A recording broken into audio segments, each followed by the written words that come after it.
Cherry Point is one of those. And previous to that, she managed wildlife areas for 22 years.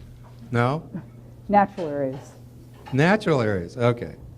Anyway, she's going to talk a little more here. So everybody, just keep eating and keep the china as quiet as possible. Can you hear me? Can you hear me okay? Okay.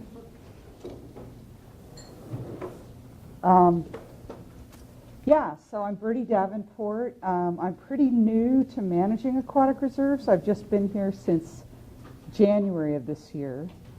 Before that, I managed natural areas for DNR, or either both research monitoring and then site management for 22 years. So I've been around quite a while with that agency and really enjoying the Aquatic Reserve Program.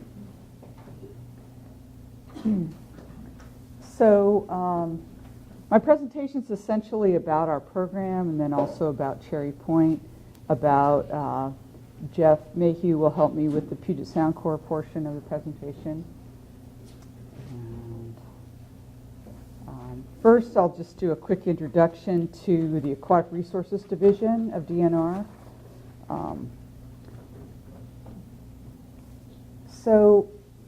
Backing up just slightly, DNR manages over 5 million acres of both uplands and aquatic lands. And I'll just quickly introduce you to that because a lot of people aren't quite sure what DNR does. And it's a major land manager, and most of the lands are managed as trusts to provide income. So the uplands support schools and institutions and counties.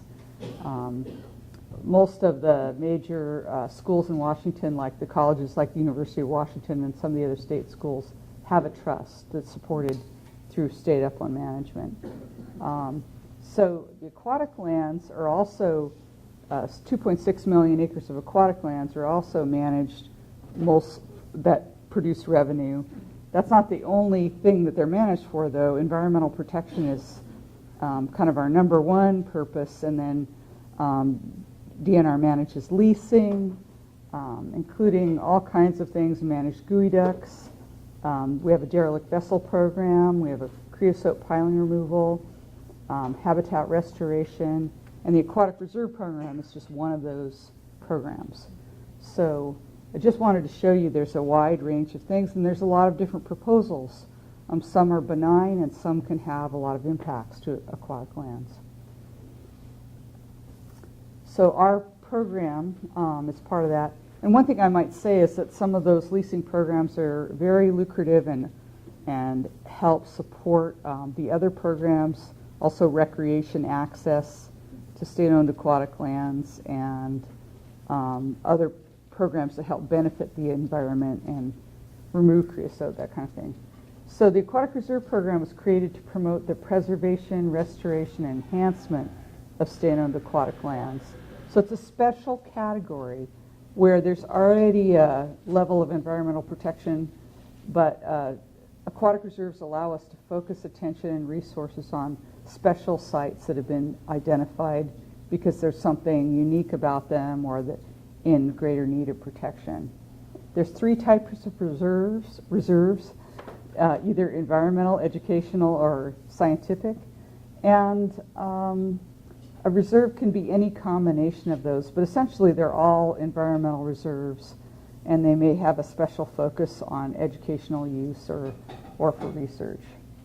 So each site is proposed, and it may be an outside entity or it may be an internal proposal from DNR. But we have to go through a public process, develop a management plan, and have SEPA review before the reserve is designated. And it's officially, anointed by the Commissioner of Public Lands. We go through a pretty big process that could take up to a year or two to complete to designate a new reserve.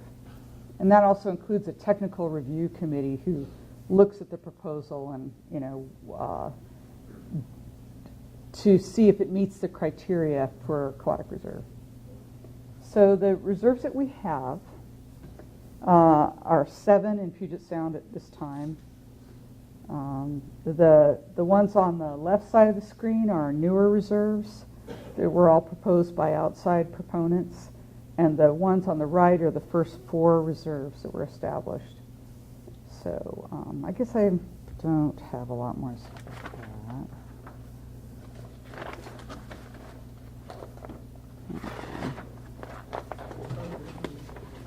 I needed to flip forward to get some dates for you. So the 3 on the left, the newest reserves were established in 2010 and 2011. And the 4 on the right were originally established in 2000. And they were, it was updated, so the management plans for the first 4 came along after they were first established. So that pattern is a little bit different now. Okay, so why is the site designated as an aquatic reserve? To conserve resources that are unique or threatened in Puget Sound.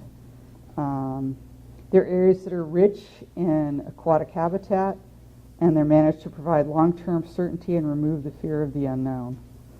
That's an interesting sentence. I didn't write that. It's like fear of the unknown.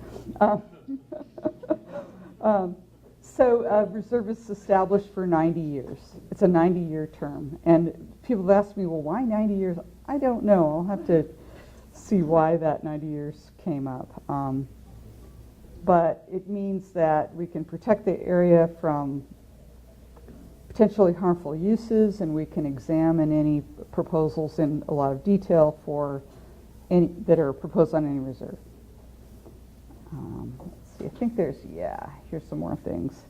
So there's activities that aren't affected by aquatic reserves. So in other words, I have no ability to regulate certain things. And so tribal treaty rights aren't affected, commercial and recreational fishing, upland property rights, and private tideland activities. So in other words, if you're a landowner and you own the tidelands in front of your house, and otherwise there's an aquatic reserve in front of you, I can't tell you what to do with your property. You know, so a lot of landowners are concerned about that.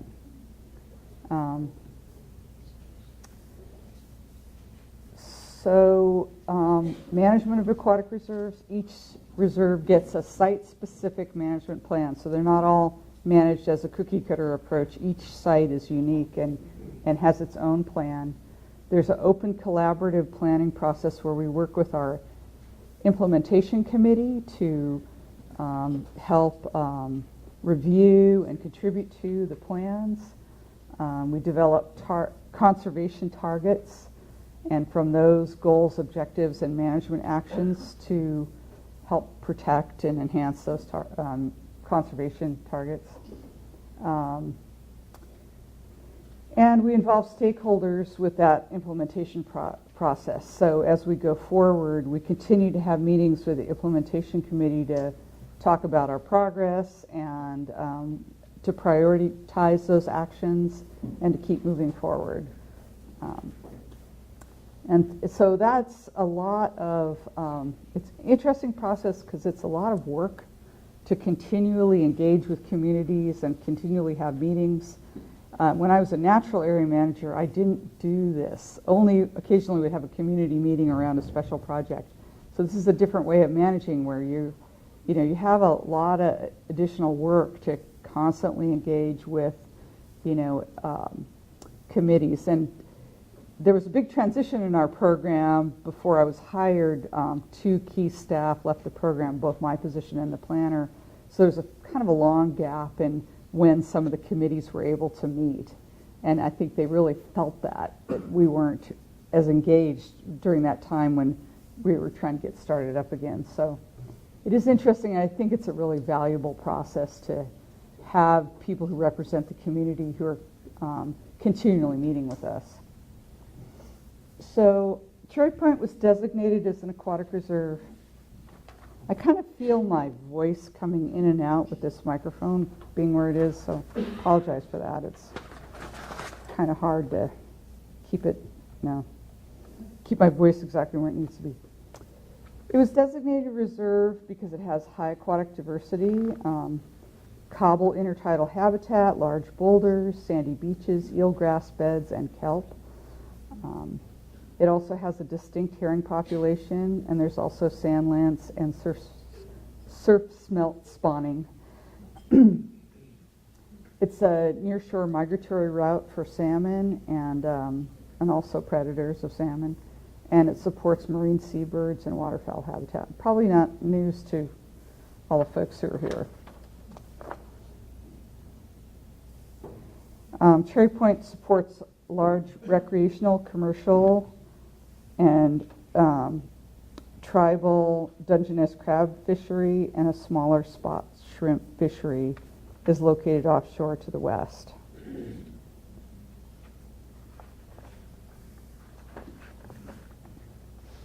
So I'm going to talk a little bit about some of our management.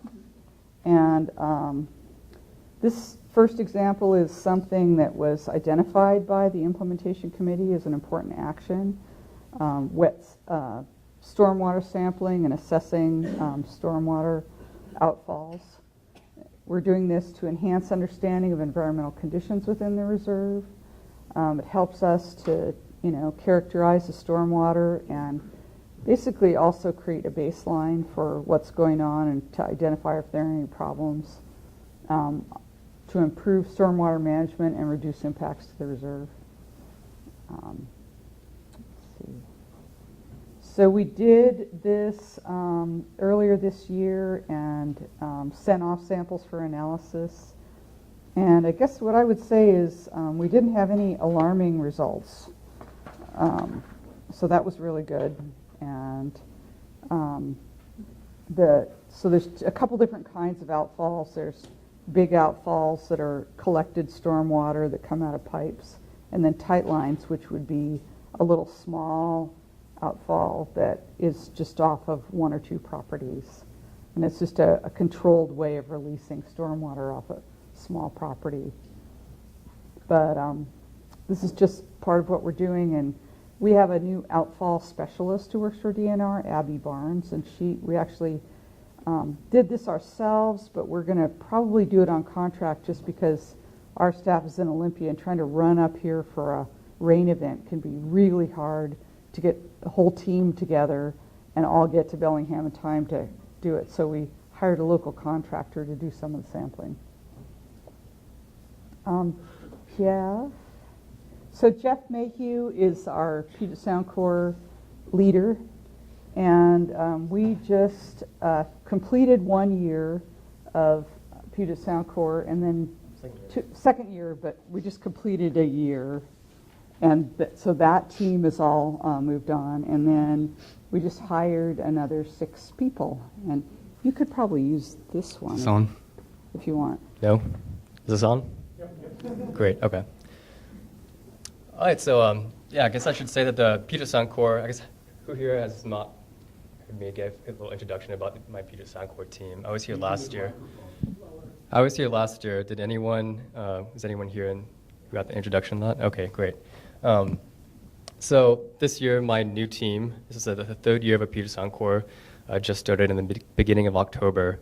And so I'm just going to kind of go into more or less the same projects that we did last year, as well as some of the newer things that we have just started, or we'll be doing later on this year. And so the Puget Sound Corps is kind of it's a group within the Washington Conservation Corps, which is an AmeriCorps program. And the Puget Sound Corps is funded by the Jobs and No Act, which was money that was set aside, was given to the WCC to fund a certain number of WCC groups in the Washington Conservation Corps. And the Washington Conservation Corps is managed through the Department of Ecology. And each of those crews is usually a 6-person team that perform all sorts of restoration projects throughout the Puget Sound area. And so my group, I actually have 6 groups of 6 members that are IPs, or individual placements, and essentially it's a fancy word for intern. And so the Aquatic Reserve Program has the paid interns. The Aquatic Reserve Program sponsors a group of 6 interns. And so we do we basically have the Puget Sound Corps within the Aquatic Reserves Program to do a lot of the baseline sampling, a lot of the work that needs to be done in order to actually collect the data that we need in order to manage our aquatic reserves. And so really without them, there'd be a whole lot of kind of policy and not a whole lot of actually getting an idea of what's the current state of the reserve and how are we supposed to manage it kind of thing. So this is a list of all the projects that we are currently mostly really working on right now. Some of them we started off and ended in the first year, and some of them are new. And this isn't even an entire list of all the things that we do. But really quickly, I'm just going to kind of go into each of these projects. And so forage fish spawning surveys, this is probably our biggest project, and we are working with DFW to help identify where surf smelt and sand lands spawn within the aquatic reserves. And so there was actually a big data set that is almost about 30 years old that was established by Daniel Pintilla, and he has a protocol to identify where surf smelt and sand lands spawn. And so those two fish are really important because those are fish that ultimately become salmon and bird food, and they're really kind of the bottleneck in the food chain, between the phytoplankton and zooplankton and the larger animals such as salmons, birds, and whales, and everything larger. And so finding out where these surf smelt and sand lands spawn is really important because they're really small fish and they're really hard to actually do a proper stock assessment on. And so finding out where they spawn and protecting those areas is kind of the way that we've chosen to manage those species. They spawn in the intertidal, and so we ultimately go to each of our reserves, we scoop up sediment, and then we look through the sediment meticulously in lab with a microscope to see if there are eggs present. And so finding out where and when they spawn is really important because the status that, as I said, is about 30 years old. My crew is helping to update that in our aquatic reserves. And things have definitely changed since then, but it's really hard to actually say what's causing things. And so it's because the data set's fairly old and hasn't been a whole lot of data that's been added to it recently. That's why it's one of our largest projects, is actually finding out what's the state right now of forage fish. All the data we collect goes to WDFW. They're the ones who steward all of the data. And so we've been working with them to help iron out any kinds of issues with protocols, even update protocols, and even help assist with some new protocols that will hopefully make forage fish spawning surveys something that we can have more people do. It takes a lot of time in order to collect these samples. And so the Aquatic Reserves Program, we actually work with two citizen stewardship committees, one in the Nisqually Reach Aquatic Reserve and the Fidalgo Bay Aquatic Reserve. And we actually have trained volunteers to help collect a lot of these samples. And even now in the Nisqually Reach, they've even started to do some of the lab processing, of which DNR does the quality assurance, quality control on those samples. But we're really trying to be able to pass off these sampling responsibilities to volunteers. It's not a very difficult protocol. It just takes a lot of man hours for my team to drive all the way up here from Olympia, collect samples, and come back in the same day or do an overnight. So this is kind of some maps from an older presentation, but this is where we have gone to actually collect samples. I think on this map, this isn't where we found spawning, but this is at least where we've performed many of our surveys, mostly because it's where we easily have access. But I do know that we have found spawning at the Point Whitehorn Marine Reserve, as well as by Gulf Road and south. And so you can see the one little blank spot. We've got the SSA Marine Terminal that's empty right now. There's lots of spawning north and south of there. Muscle Watch was another big project that we did. This is a DFW project, and so it's something that we were able to join. Muscle Watch is a very big program, and it's run in the Great Lakes, and it's one of the longest running contaminant studies. And it actually uses mussels, an actual biological indicator, to see what kinds of metals or biological contaminants and other chemicals are actually in the water. And so this is just a quick thing that we did. We sponsored a couple sites in all of our reserves. We planted our cages full of mussels for 2 months in the middle of winter and let them soak. We pulled them back up, and then DFW did all the analyses on those. And so I unfortunately haven't really looked at a lot of the results of that data because it's Jennifer Lanksberry has finally just been able to give presentations on the results of those. If you want any more information on that, I can give you her link, and I believe that the information is also online at this point. But it was just really nice to be able to have our reserves included in, I think it was about 130 sites in Puget Sound that were all had mussel cages. Really, really cool project, just in the span of 3 days. A whole bunch of volunteers going out, planting the mussel cages, and then pulling them all back in another span of 4 or 5 days. And I guess real quick, that's where our sites were. We had 3 sites at Gulf Road, and at one point we had another cage out by Neptune Beach. Seagrass net's another big project that we have in 5 of our aquatic reserves. We have seagrass in all of our reserves, but we have seagrass at an elevation that we can actually sample at in 5 of our reserves. And so Cherry Point's one of them. We have our seagrass net transect at Birch Bay State Park, and it's a pretty big seagrass bed. And what seagrass net is it's a global monitoring protocol to see what seagrass is doing throughout the world. And it doesn't matter what species it is or how much there is, but it's a really nice way of seeing how seagrass is doing in the long term. And so you perform these surveys 4 times a year, once every season, and you submit that to Seagrass Net. And so we have decided to set up these sites in 5 of our reserves so that the Puget Sound is really well represented. Prior to my group establishing our 5 Seagrass Net sites, there was really only 1 site, I believe, in the Puget Sound at Daybod Bay. And so we're really wanting to have the whole of Puget Sound be represented in this global network and database. Marine debris cleanup is something that we're constantly always doing. Since we have so many projects that we're working on, and I have my crew on the beach all the time, marine debris cleanup is something that is just another side project that we're mostly always doing.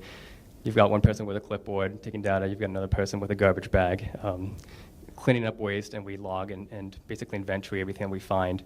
And so we spend a lot of time documenting what we're finding, and it's really kind of varying by reserve. Kind of in the south, you see a lot of aquaculture debris, and in the north, you kind of see a lot larger industrial foam and tires. And so we also, even though we usually do this on the side of a lot of other projects, we also try to direct big cleanup events with the communities within our reserves and help out in other big, already previously established cleanup events. I can't remember the numbers right now.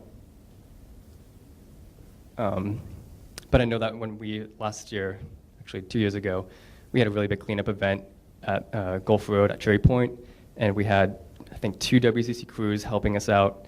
And if you guys have all been to Gulf Road, if you go north of the Gulf Road access point, there was just a big log jam of a lot of creosote logs. To the south, they were just desk-sized pieces of industrial foam, tires. There was a derelict boat. All that stuff we pretty much removed over the span of 3 days. And so I want to say it was about 2 tons of debris that was removed, but it was probably more than that. That's just my memory failing me at the moment. But it was a really, really nice effort to clean up that area. And even though I've been there in the past, I've been there pretty much every single month since then, and it's just amazing how significantly better that area looks. So it's really nice to be able to get all that kind of stuff out of the reserve. Some of the stuff that we can't remove, we usually try to document where that stuff is, and so we can pick it up later. So this is just a quick little large debris map that we manage. Sediment sampling, kind of in the same line of interest from the previous presentations. We perform a sediment sampling protocol that Ecology and DFW use to collect baseline data on the condition of the sediment on the beaches prior to an oil spill. So usually these kinds of protocols are used after an oil spill occurs and before it hits the beach, which may or may not take a few hours, minutes, who really knows. And so my team has this summer collected samples from 6 of our aquatic reserves from the beach in order to be able to have some kind of data that we can use before because it's so difficult to mobilize a team to actually go up and collect samples before the oil hits the beach, we did it all ahead of time. You can store those samples for a year. And so this is something that we're going to be doing every single year, since that's the shelf time of these samples. But it's really nice that if we do have an oil spill in any of our reserves, we have the data that we can say, this is the condition before, this is the condition after, and having that kind of data coupled with all the other data that we're collecting on forage, fish, sea rest net, other contaminants, you're able to come up with a monetary amount through a natural resource damage assessment that you can say to the offending party, this much money is going to be needed in order to restore this area to its previous condition. So this sediment sampling is really the meat and taters of that whole process.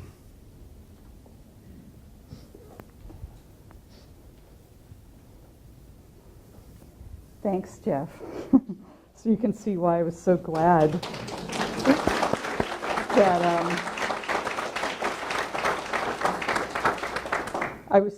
that Jeff showed up today. And our Puget Sound Corps team is all lined up in the middle table there. Just wave. Hi.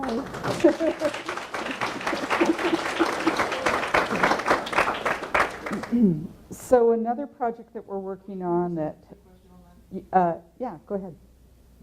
This heavy creosote debris, I know that the Army Corps of Engineers has this vessel that runs around the sound mostly to remove navigational obstructions, floating logs, and has this wonderful crane and puts it on itself. And if you guys were to check in with the Corps when they're in your neighborhood, it could be very well a clean job that some of those big guys you can roll into the drink or have them throw it out, and you can get them off the beach because they're going to be there anyway.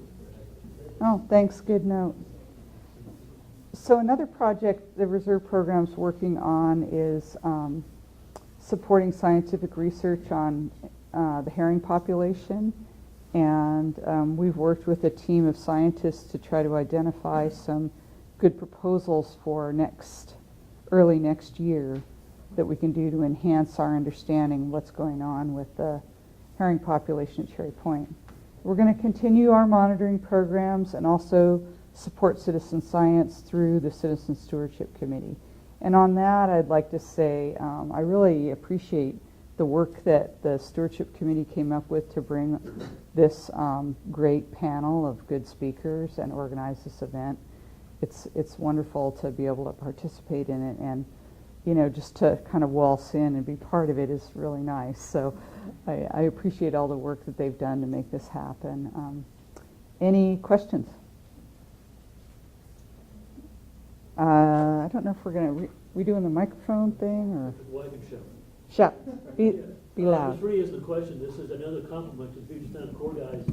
I participated in the creosote and garbage cleanup out at Cherry Point last winter.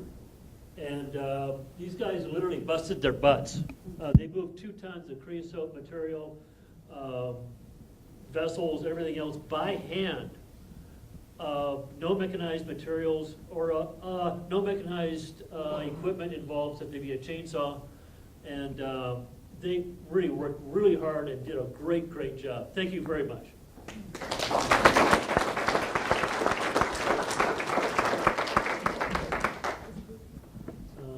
Any other questions for Birdie? Back there. With your stormwater sampling, since you had a crew coming up from Seattle, were you able to get first flush samples, or were these stormwater samples that were, hours or minutes or days old? So last winter, our first set of samples weren't first flush, but we hired a contractor who's local this fall to do the first flush sampling.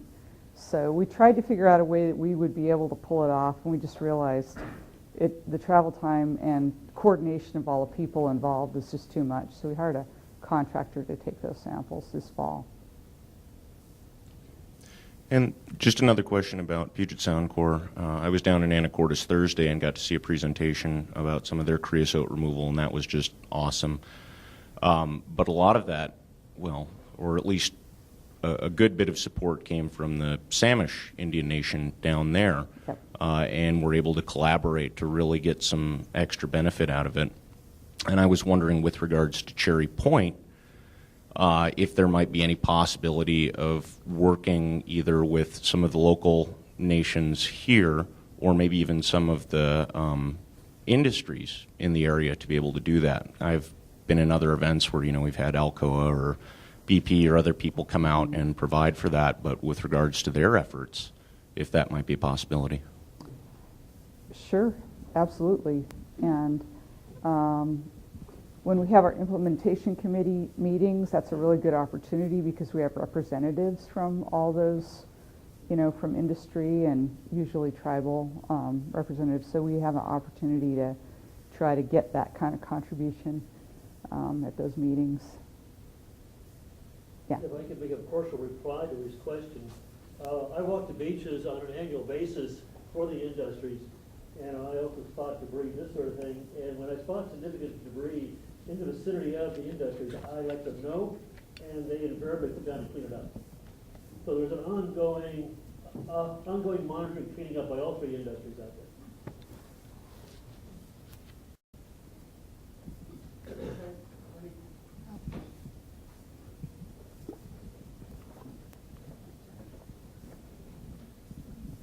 Thanks. I was involved with the designation of the Aquatic Reserve and the 10-year process before we got the management plan in place. And there was a bit of an arm wrestle, to put it politely, over the what was the management plan really to do. Mm-hmm. And the management plan says, as its primary purpose, is to restore the Cherry Point herring stock. And I wouldn't have gotten that impression from listening to your talk. And I think, well, I'm glad that there are things that are related and supportive of and kind of, sort of. But, it seems to me, did you change the management plan since we wrote it? I haven't changed the management plan, but I think there's a lot involved in managing a site and a lot of the support of an ecosystem around us. You can't just manage for one species.